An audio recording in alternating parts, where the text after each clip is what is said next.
what is the adjustment here?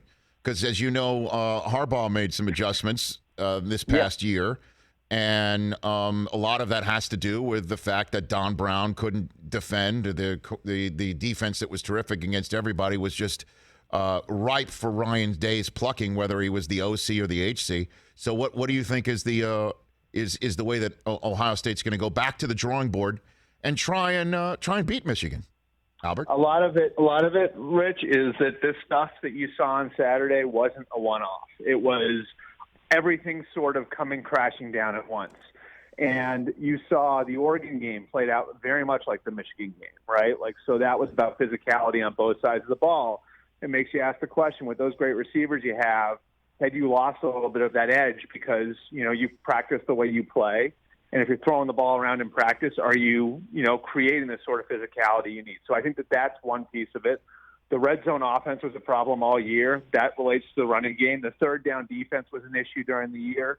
And so, it's like all these things that happened on Saturday, I think anybody who follows Ohio State would tell you, everything came crashing down at once, right? And so it's a good job by the Michigan coaches, no question about it. I think you're going to see a new defensive coordinator in Columbus. I think one thing that Ryan Day has sort of struggled with was replacing Jeff Hafley, who did a fantastic job 2 years ago and left as a result of that to go to Boston College. And then I think, creating a little bit more of an edge on offense. Maybe they add an assistant or two on that side of the ball too.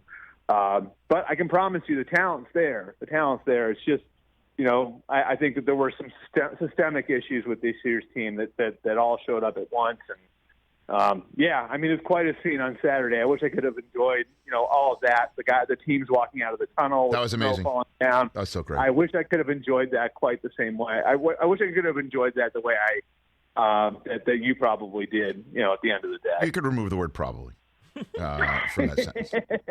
Absolutely, positively, definitely did. And as you know. It was like that. I think when we get a couple months out, I'll be able to enjoy the scenery of that because that was amazing. It's a Big Ten. That's what a Big Ten game should look like. It's what it should look like. Yeah, 100,000 people plus. I've said this to people. I'm on an island on this. I sort of wish the Big Ten championship game was at Soldier Field. You know what I mean? Sure. I really do. And Ohio State's obviously been in Indianapolis a lot. Playing that game over the last decade. And there's just something about it after you play on these and scenes like we saw on Saturday all year long. And then you go inside into a dome to play the championship. I don't know. There's just something to me that feels a little wrong. You know what I mean? I don't know. But I think most coaches would tell you they'd rather play inside. So be it. Hey, you watched all the way to the end. Thanks for that. Watch more right here.